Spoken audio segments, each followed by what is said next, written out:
sisters, perhaps we could call it the first part of the seventh seal, but it is the trumpets that we're going to look at. First of all, silence, then voices and an earthquake, 4 wind trumpets, the first woe trumpet, the second woe east, the second woe west, the beasts of chapter 13. So that's what we're going to be looking at in the second part this afternoon. There's to be silence. In Revelation chapter 6 and verse 12, you remember that from the first part, I beheld, and when he had opened the sixth seal, and lo, there was a great earthquake. That finally completed its work in AD 324, when Constantine became emperor of the whole of the Roman Empire. In chapter 7 and verse 1 we read, after these things I saw 4 angels standing on the 4 corners of the earth, holding the 4 winds of the earth, that the wind should not blow on the earth, nor on the sea, nor on any tree. So we've got 4 winds involved in chapter 7 and verse 1. And verse 2 says, and I saw another angel ascending from the east, having the seal of the living God, and he cried with a loud voice to the 4 winds, to whom it was given to hurt the earth and the sea. So the 4 winds are involved in in hurting the earth and the sea, saying, verse 3, hurt not the earth, neither the sea, nor the trees, till we have sealed the servants of our God in their foreheads. So there was to be a time when the winds of judgment were not going to be brought until a time had come, the sealing process had reached a certain stage. Verse 4 says, and I heard the number of them which were sealed, and there were sealed 144,000 of all the tribes of the children of Israel. So this is an Israelite community. But the 12 tribes in Revelation chapter 7 are not the same as any other 12 tribes in the whole of the Scripture. There are differences. The 2 tribes that are missing, incidentally, happen to be Dan, whose symbol was the eagle, and the tribe of Ephraim, whose emblem was the ox. And it's interesting that in the temple that's built in Ezekiel, the prophecy of Ezekiel, that the 2 faces of the cherubim that are left are the man and the lion. It's wonderful how the Scriptures hold together. So we are an Israelite community, brothers and sisters. We have taken hold of the hope of Israel, that we are looking for the re-establishment of the kingdom of Israel. Israel were constituted the kingdom of God at the foot of Mount Sinai. Ye shall be unto me a kingdom, he says, a kingdom of priests. And that kingdom is going to be re-established upon the earth. And we're part of that community that will constitute the rulership of that kingdom. Chapter 8 and verse 1, it says, when he'd opened the 7th seal, there was silence in heaven about the space of half an hour. When an hour appears on its own, and not in comparison with other time periods, it usually represents 30 years. It's the 12th of a day, which represents a year, so represents a month, 30 years. So half an hour would be about 15 years. There was silence. And at the beginning of chapter 7, there was to be no wind trumpets until the process of sealing had developed. Constantine died in AD 337, and the summary of his rulership was the last 14 years of his reign there was a general peace. It probably went on a bit beyond his reign. Anyway, it was probably short of the 15 years, about half an hour. So we've got a time of peace before the judgments came. But the prayers of the saints still had their effect. And so verse 2 of chapter 8 says, I saw the 7 angels which stood before God, and to them were given 7 trumpets. As Brother David's already said, there's 7 judgment trumpets. And verse 3 says, another angel came and stood at the altar, having a golden censer, and there was given unto him much incense, that he should offer it with the prayers of all saints upon the golden altar which was before the throne. For those that are familiar with the tabernacle and the temple, they'll realise that this is the altar of incense in the holy place, which was the nearest to the most holy. And the incense coming from the golden altar represented they should offer it with the prayers of all saints upon the golden altar. Verse 4, and the smoke of the incense which came with the prayers of the saints ascended up before God out of the angel's hand. And so those persecuting powers were to receive judgments. By this time, of course, the ruling power has become Catholic. Verse 5, the angel took the censer and filled it with fire of the altar, that's for the altar in the outer court, and cast it into the earth. And there were voices and thunderings and lightnings and an earthquake. So we're preparing for this time of the judgment trumpets. The thunders represented external wars. The Persians particularly were involved at this time. Wars against the Roman Empire from the Persians. The lightnings represented civil wars and wars amongst the family of Constantine. They were killing each other so that they themselves would receive the power. They've got exactly the same characteristics as the great red dragon power, the pagans before them. And then there was an earthquake. It's not a great earthquake, because it only lasted 18 months. But the time that he ruled, Julian was the last relative of Constantine to rule. He had espoused paganism and took the empire back to the worship of the gods in AD 360. So there was an earthquake. And if his reign had lasted longer, then the effects would have been greater. But it brought relief for those that had the truth. It stopped the Christians, so-called, from persecuting the Protestants. And so there we've got an earthquake.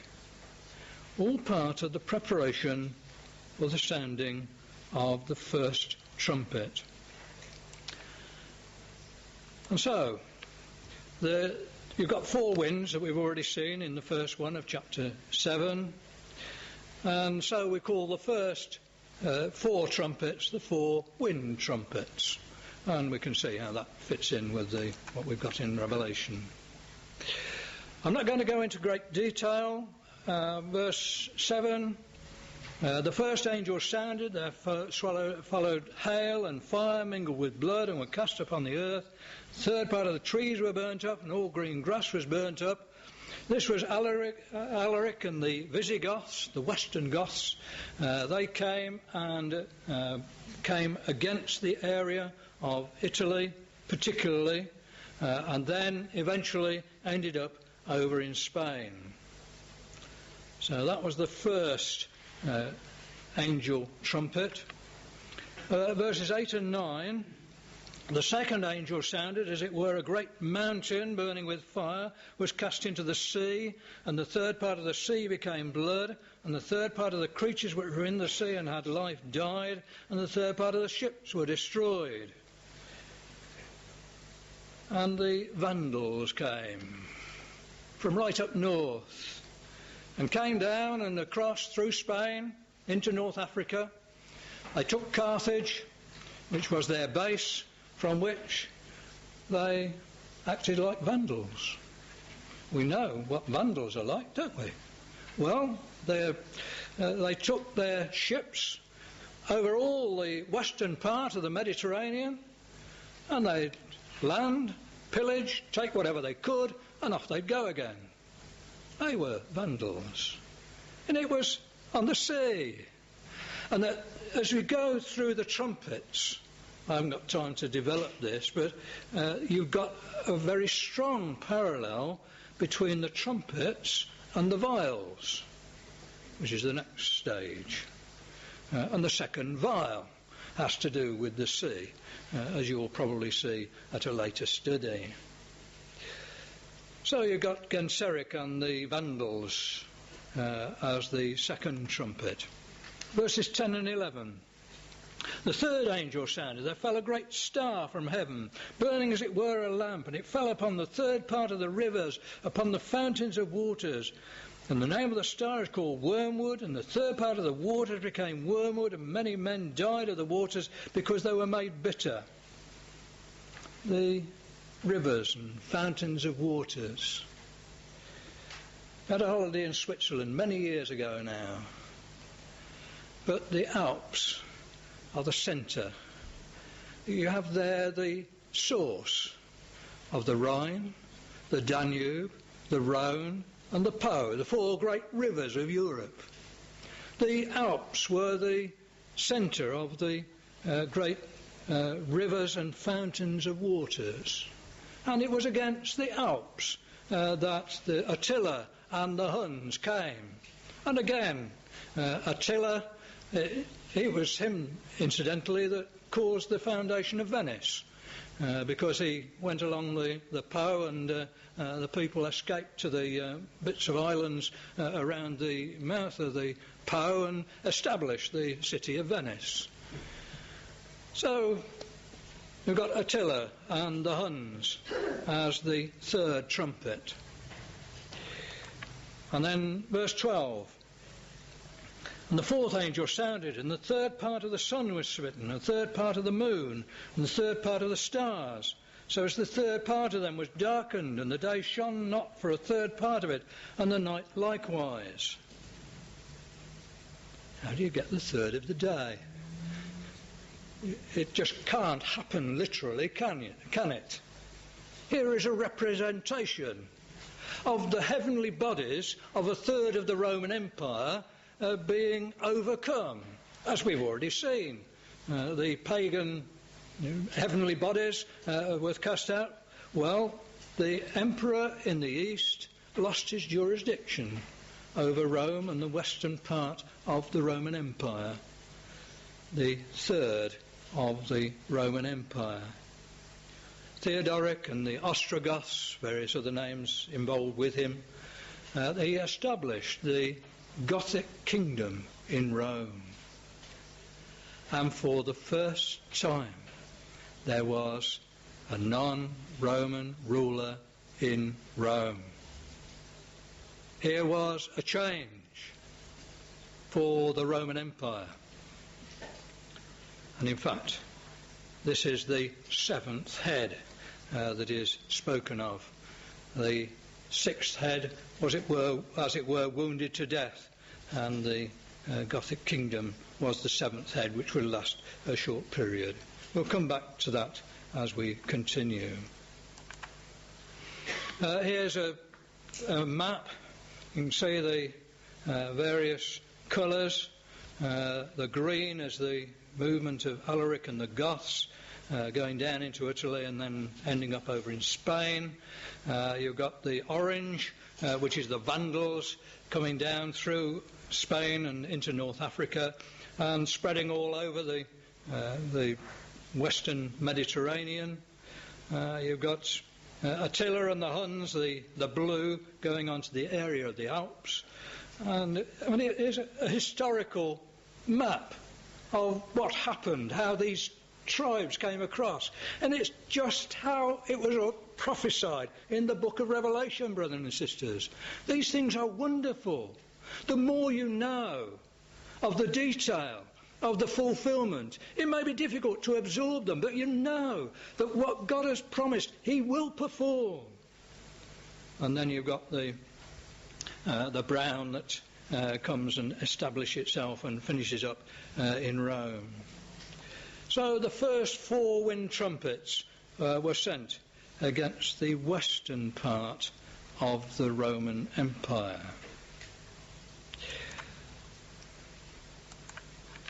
The 7 heads. In Daniel chapter 7, verse 7, we had 10 horns. He only sees 1 head on the 4th beast. I've got a picture taken in Elat of 1 lamppost. And then you stand over to the right, and you take another picture, and there are 7 lampposts. And that's really, Daniel only saw the 1 head. John saw the 7 heads. Well, chapter 12 and verse 3, we've already seen 10 horns, 7 heads, but the crowns are on the heads in Revelation chapter 12. Let's just have a look at that detail. Verse 3, there appeared another wonder in heaven. Behold, a great red dragon having 7 heads and 10 horns and 7 crowns upon his heads. Go to chapter 13 and verse 1. And I stood upon the sand of the sea, and behold, a beast right up out of the sea, having 7 heads and 10 horns, and upon his horns 10 crowns, and upon his heads the name of blasphemy. So the crowns are now upon the horns. The horns were the barbarian tribes that came and established their independent kingdoms, ultimately, upon the Roman Empire. They didn't do it until after Constantine had taken over the Roman Empire. And so chapter 13 speaks of the crowns upon the horns. And then in chapter 17, we've got an interpretation for us. Chapter 17 and verse 9. Here is the mind which hath wisdom. The 7 heads are 7 mountains on which the woman sitteth. 7 mountains, the 7-hilled or 7-mountain city of Rome. Characteristic, well known. Verse 10, there were 7 kings, 5 are fallen, 1 is, and the other is not yet come, and when he cometh he must continue a short space. There were 7 forms of government through which the Roman Empire went. 5 had already fallen by the time John saw the book of Revelation. The 1 is, that was the imperial, ruled over by an emperor at that time, and then, as we've already seen very briefly, the Gothic kingdom lasted a short space. Chapter 8 and verse 12, we saw that the Gothic kingdom lasted 70 years, which compared with the time of the sixth head was only a short space. I've got them listed there. I don't think we need to go into any detail, but different types of, different mountains and the 7 governments, forms of government, 7 kings as it's spoken of in the book of Revelation. Well, go back to chapter 8 now then.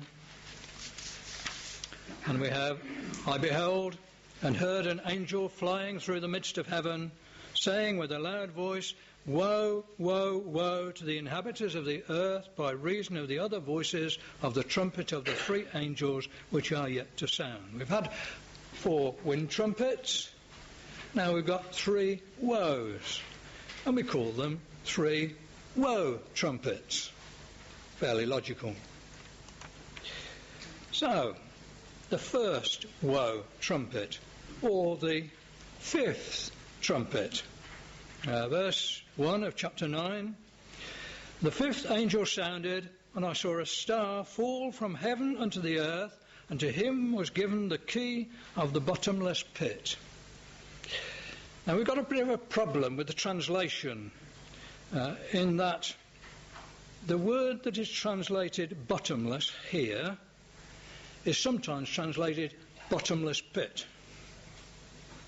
Here we have 2 words. The word for bottomless is the word abyssos, from which we get our word abyss. In Luke chapter 8 and verse 31, in the healing of Legion, they asked that the demon should not be sent into the deep. And that's the first translation of the Greek word abyssos. So clearly that's the Sea of Galilee in that particular case. In verse 7 of chapter 11, we've got, and when they shall have finished their testimony, the beast that ascendeth out of the bottomless pit, and that's the word abyss, shall make war against them, and shall overcome them and kill them. So it makes war against them, and shall overcome them and kill them. Interesting. Chapter 13 and verse 1. I stood upon the sand of the sea, and behold, a beast rise up out of the sea. It's a normal word for sea, but it's come out of the sea. And verse 7 says, it was given unto him to make war with the saints and to overcome them. So we've got war against them and overcomes them.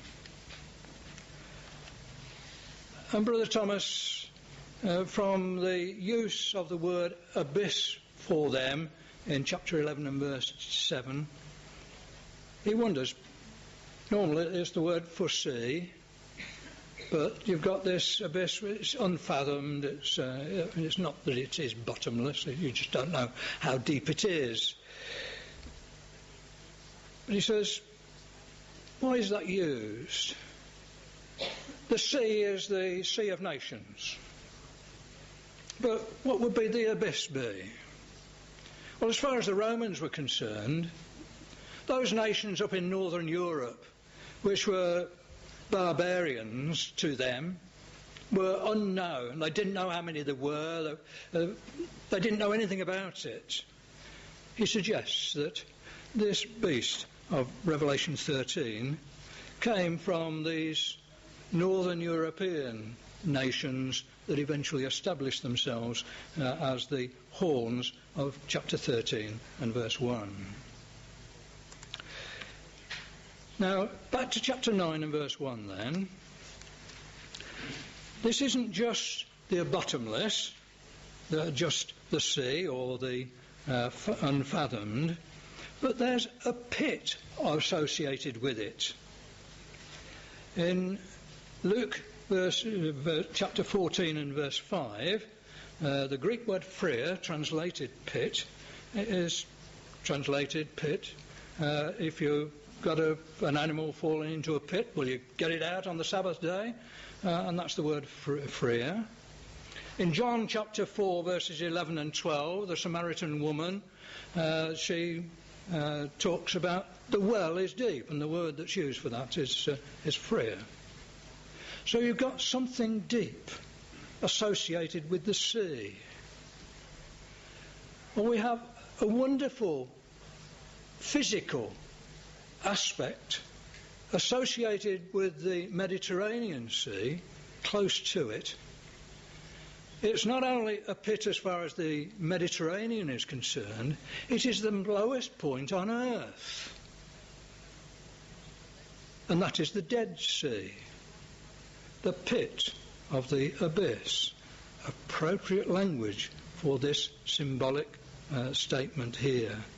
He was given the key of the pit of the abyss.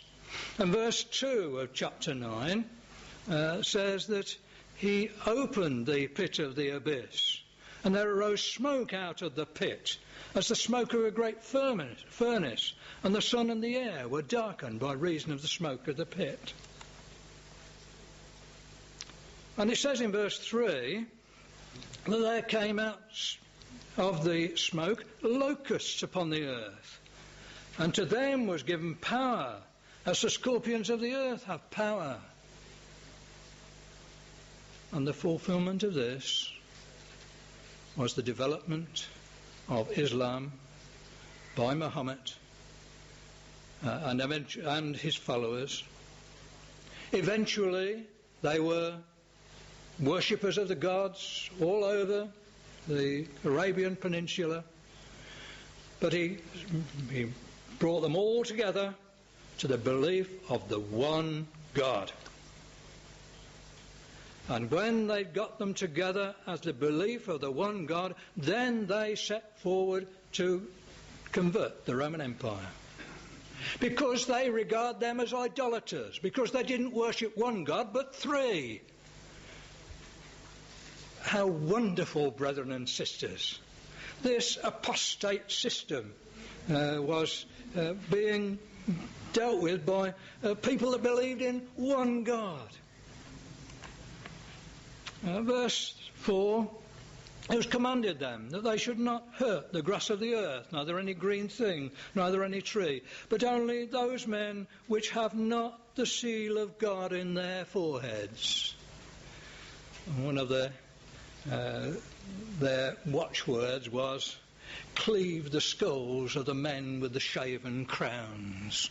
It was the priesthood of the Roman Catholic system and the monks that were associated with them that were particularly dealt with by the hordes that came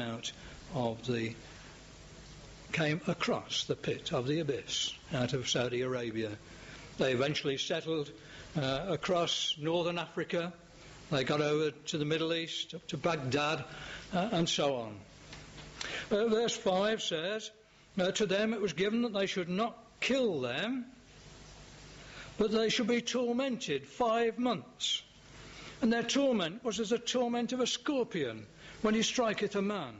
Incidentally, this first woe trumpet takes our attention from the western part of the Roman Empire, where the 4 wind trumpets were, to the eastern part of the Roman Empire, where the Dead Sea is, and so on.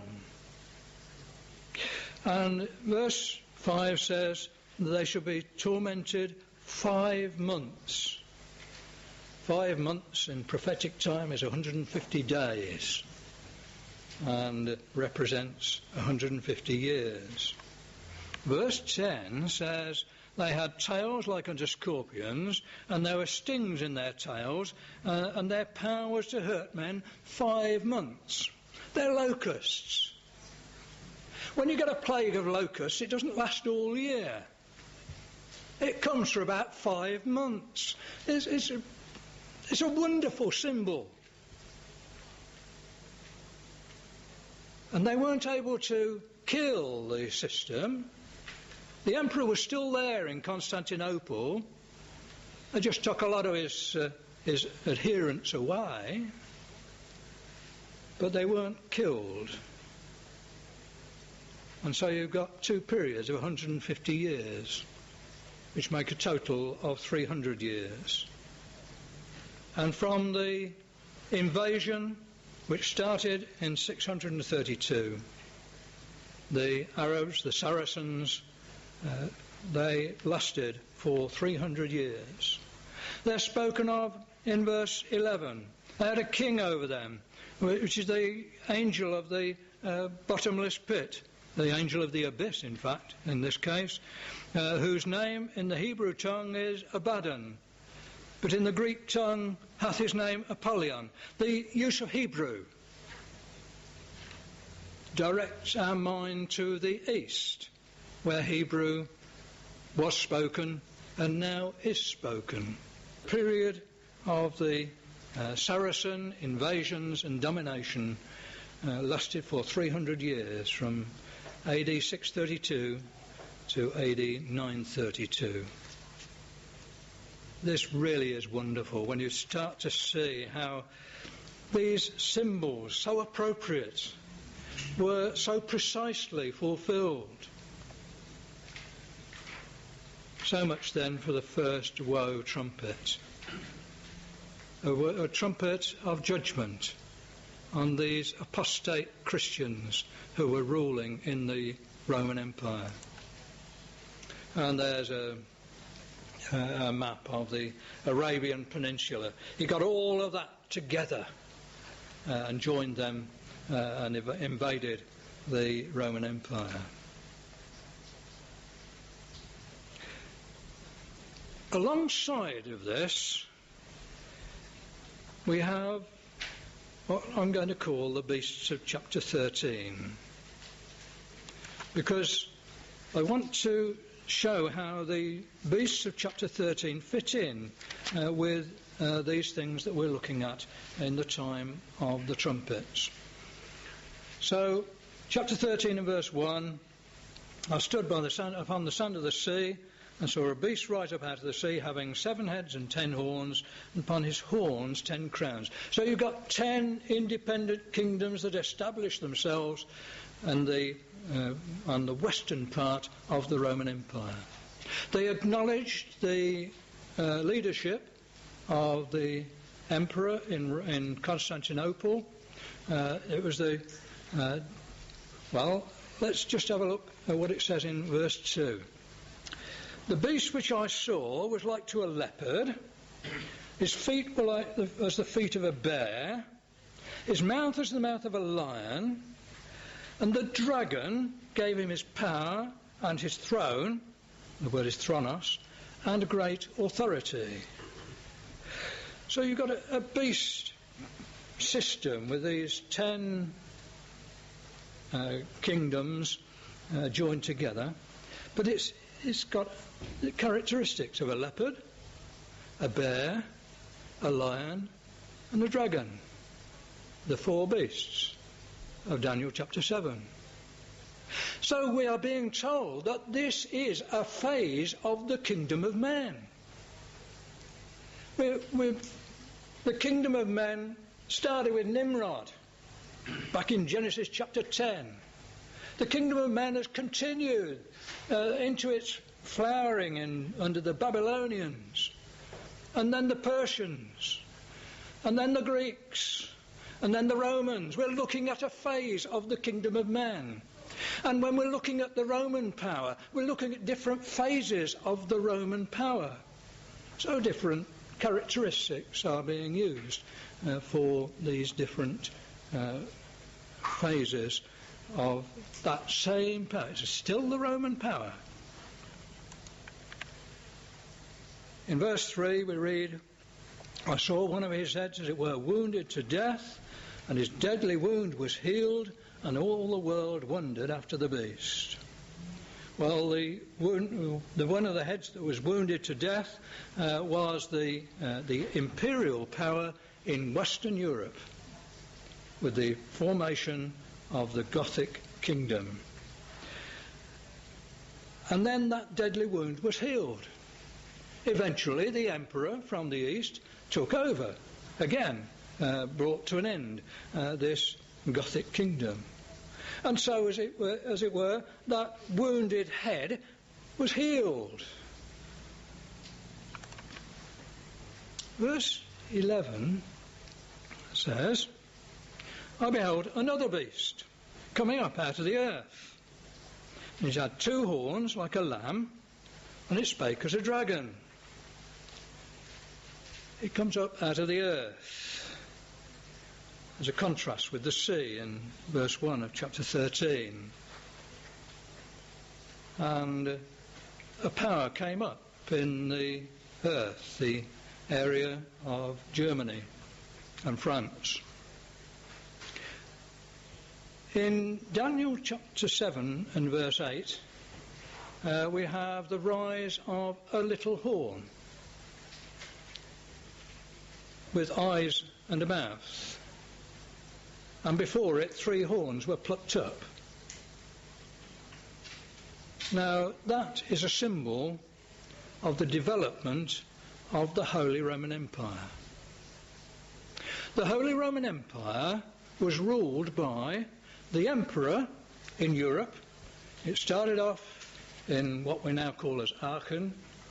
It ended up in Vienna, and the capitals sort of go pretty well in a straight line from Aachen through to Vienna.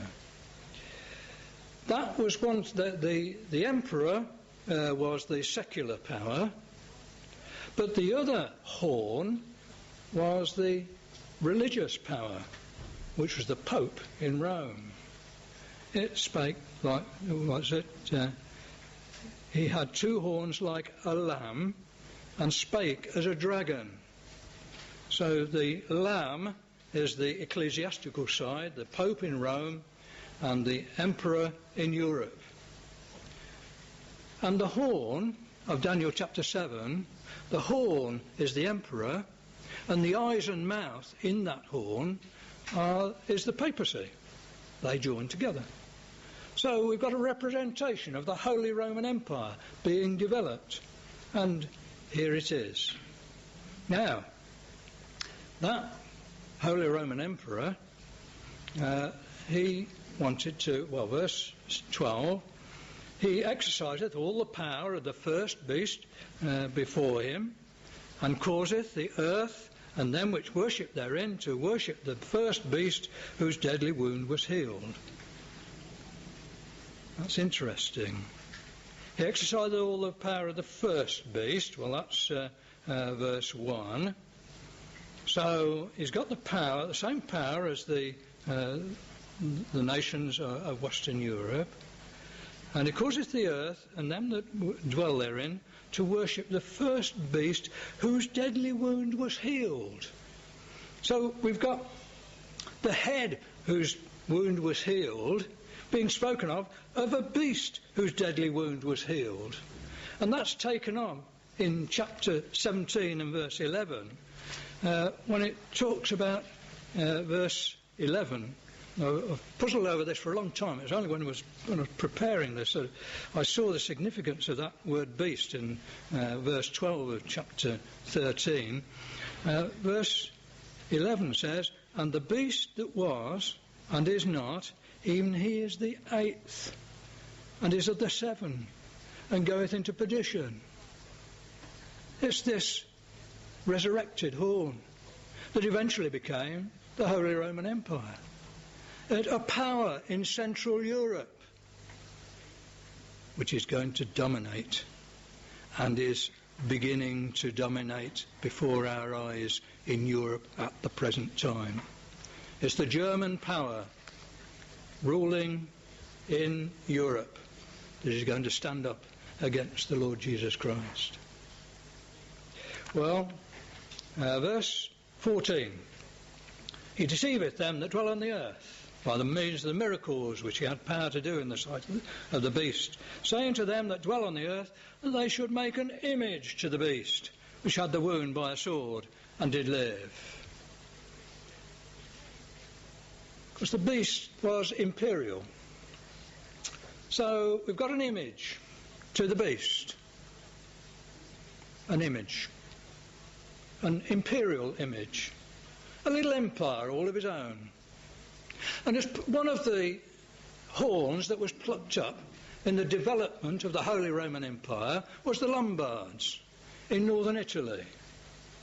And the states in northern Italy that were taken from the Lombards and others were given to the papacy. He had his own little empire.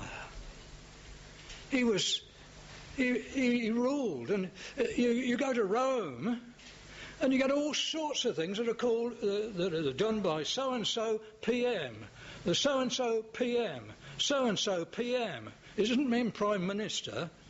It means Pontifex Maximus. The Pope was a secular, a real ruler in Rome and that area.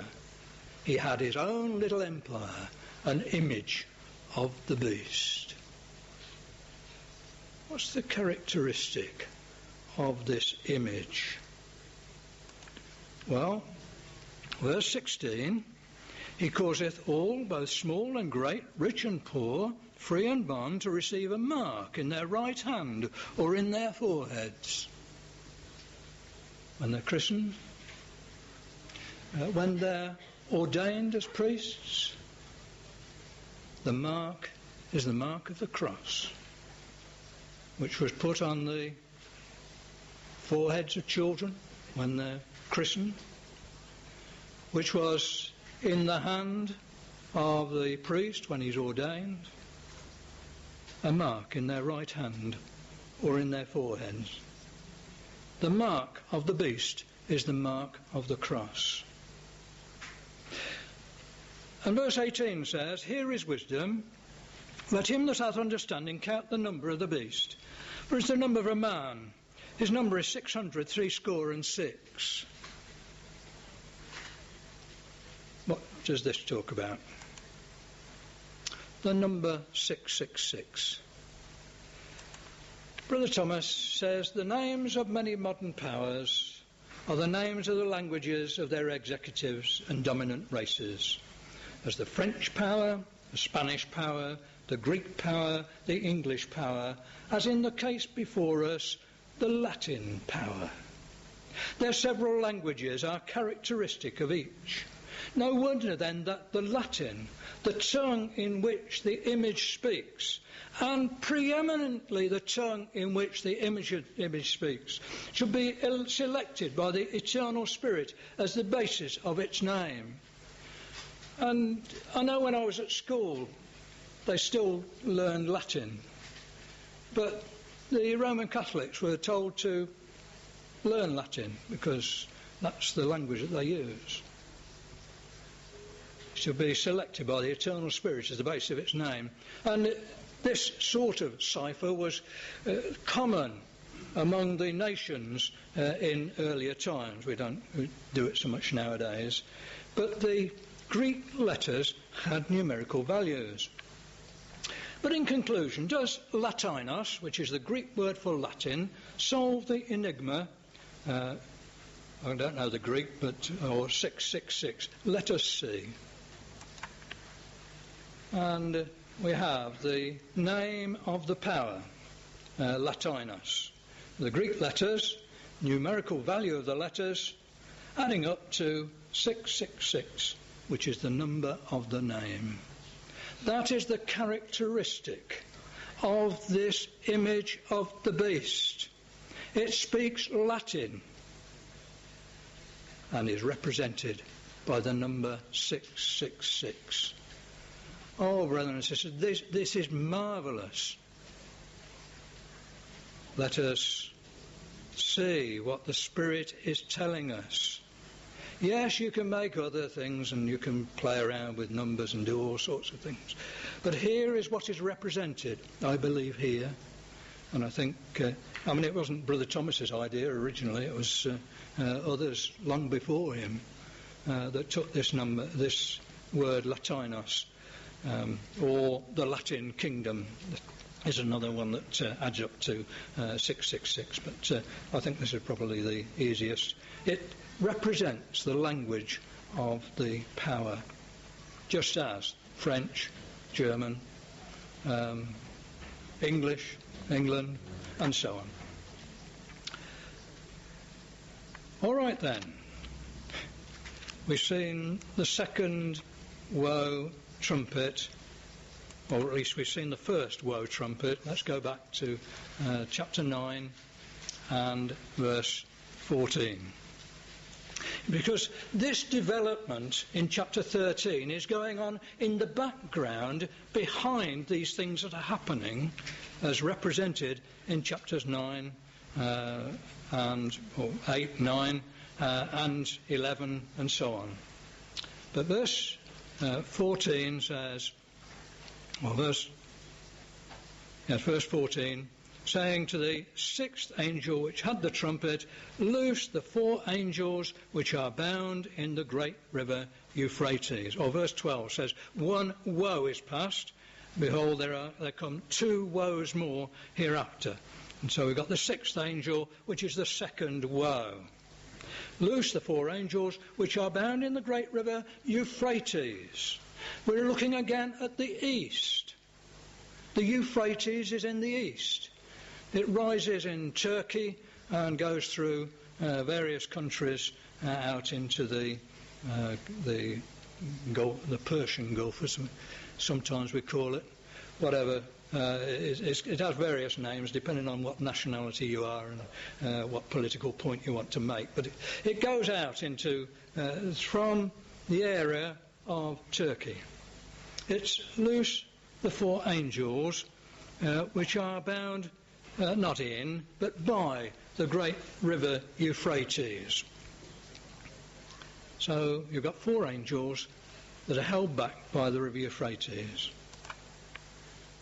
Verse 15 says, and the 4 angels were loosed which had been prepared.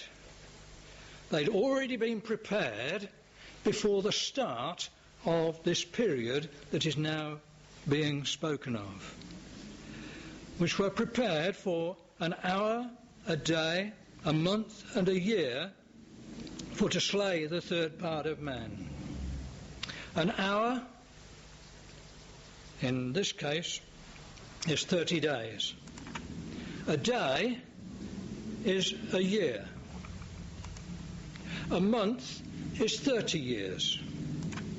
A year is 360 years. And you add them together and you come to 391 years, 30 days. We know exactly when the effect of this trumpet was accomplished, and that was on the 29th of May 1453. And 391 years, 30 days before that, was the marriage of Togrul, which was the start of this trumpet, the first of the angels. 29th of April 1062. 391 years, 30 days. This is marvellous, brothers and sisters. So you've got 4 angels.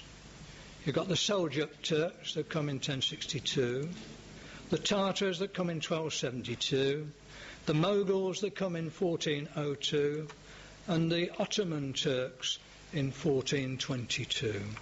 Those are the 4 angels that come and kill the 3rd part. Verse 18. By these was the 3rd part of men killed, by the fire, by the smoke, and by the brimstone, which issued out of their mouths. They used cannons for the first time in world warfare. They used cannons to bash down the walls of Constantinople, and they took it. They killed the 3rd part of the Roman Empire by taking over Constantinople and ruled the eastern part of the Roman Empire. How marvellous are these things.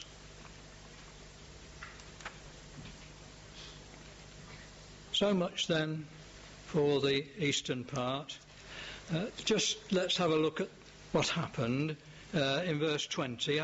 They've all been killed, and he says, there are some that's left alive, verse 20, and the rest of the men which were not killed by these plagues, yet repented not of the works of their hands, that they should not worship demons and idols of gold and silver and brass and stone and wood, which neither can see nor hear nor walk, neither repented they of their murders, nor of their sorceries, nor of their fornication, nor of their thefts. That system was still carrying on, just as if nothing had happened in the area where they hadn't been defeated over in the west. And so chapter 11 transfers our attention to the west. Chapter 11 and verse 1, it starts early. There was given me a reed like unto a rod.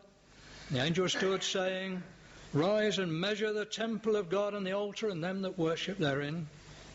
A reed like to a rod is a rod of chastisement, a rod of persecution, and there was a time, there was a measure. But the court that is without the temple leave out, measure it not. It's given unto the Gentiles. And the holy city shall they tread under foot 42 months. And so the court without the temple, the Gentiles, they trod underfoot the holy city 42 months. And the decree of focus came into effect around AD 610, when the Pope was given jurisdiction over all the churches of the Roman Empire. And in 1870, 1260 years, 42 months is 3.5 years, or 1260 days in prophetic times. And you come to 1870 when the temporal power of the Pope was taken away. And incidentally, because he had no temporal power, when you come into chapter 16, the image of the beast becomes the false prophet, the one with the mouth. Interesting. Anyway, they trod underfoot. They had power to persecute the saints over that period. And verse 3 says, I'll give power unto my 2 witnesses, that they shall I will give unto my 2 witnesses, and they shall prophesy 1,260 days, clothed in sackcloth. It's not going to be easy for them. But right from the time when Constantine came to power, they were protesting against the church that had come into power. From AD 312, you've got a period of 1,260 days. And you've got a period of 1,260 years, from AD 312 to 1572. And that is the period that we saw in chapter 12 and verse 6. They should feed her there 1,260 days. It's the same. They make their witness, and they are shielded to some extent. But then finally, in 1572, then they suffered particularly. Verse 4 says, These are 2 olive trees and 2 lampstands standing before the God of the earth. These are the political and religious Protestants against this Catholic system. They're standing before the God of the earth. And the contrast is there with verse 13. They were affrighted and gave glory to the God of heaven. The God of the earth was the Pope. And so they protested.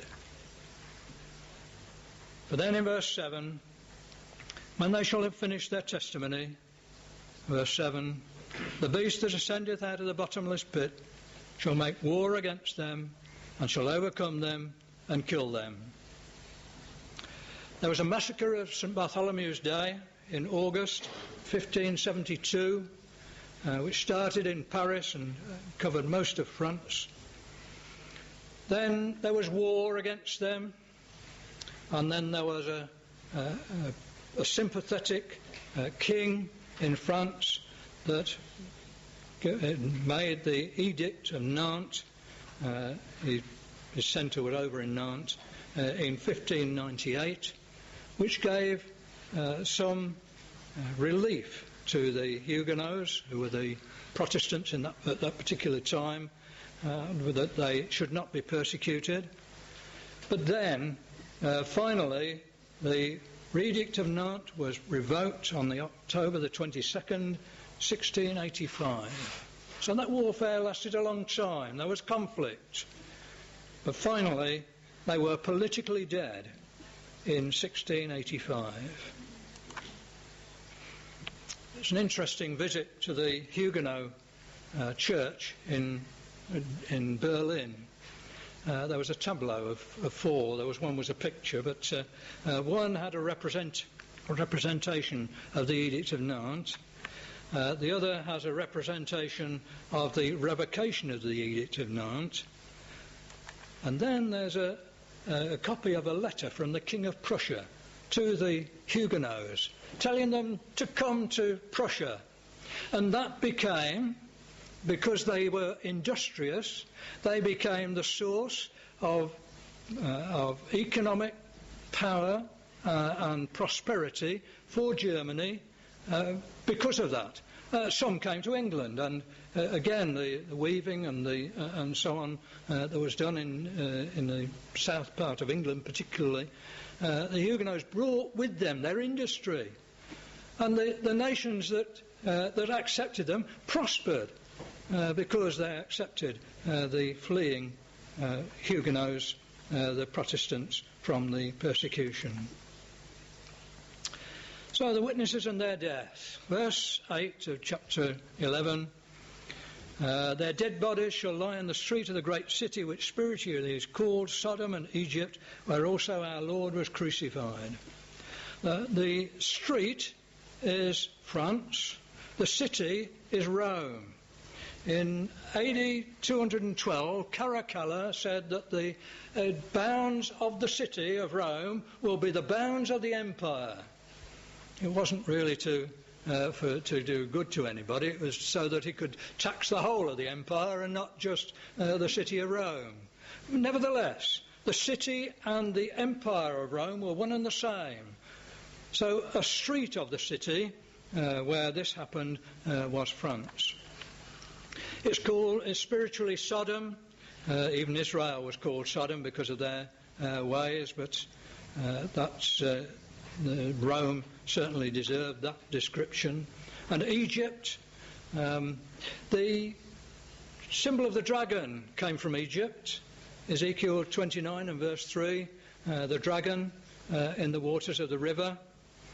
It's where the Lord was crucified. So it's in that city of Rome that these things happened. And there were 250,000 Huguenots that fled from this persecution. Well, the body lies 3 days and a half. It's got to symbolise 105 years. You can't have a dead body lying for 105 years. So the spirit is ingenious. That's probably an understatement. But a lunar day, I don't know whether you know, that the moon turns round at the speed at which it goes round the earth, so that the part of the moon that we see never varies by more than about 10%. A lunar day lasts 30 days. And so 3.5 lunar days will be 105 days. And the dead bodies lay for 105 years. So that's and you take 1685 to 1790, and you have the time of the French Revolution, when the power of the church to persecute was overcome particularly in France. Verse 10 says that they rejoiced at the death of the witnesses. That's a picture in France in the Place de la Concorde, of the place where the guillotine was. And they were raised. The spirit of life came, and the common people came to power in France. Come up hither. They came in a cloud, in all their multitudes. And there was a great earthquake. The French Revolution changed and laid the foundation of modern Europe. Here is a second great earthquake of the book of Revelation. The 10th part was France. The names of men, in fact it says verse 13, in the earthquake were slain of men. The margin says the names of men. All names of distinction, of nobility, were abolished in France, and they multiplied them. They had all sorts of special comte and duke and all the rest of it. Well, they were all abolished. All titles of distinction were abolished. And for a time they gave glory to the God of heaven. And so the second woe was finished. You notice we didn't get it at the end of chapter 9, because it's here in the West that finally the second woe came to an end. The second woe is past, and behold, the third woe cometh quickly. And that's going to be the subject of the study of the vials, because in chapter 16 and verse 2, the first of the vials starts in the reign of terror, which closely followed the French Revolution. Brothers and sisters, we have a wonderful God. He's given us wonderful prophecies so that we can understand the way that God works in the kingdom of men. The kingdom is going to be established. The exhortation is to hold fast unto the end. Whatever problems we might have, let us hold on to the end, because soon the Master will come.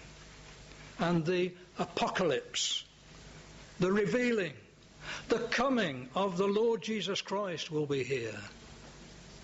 Let us see, brothers and sisters, that when he comes, that we may be with him.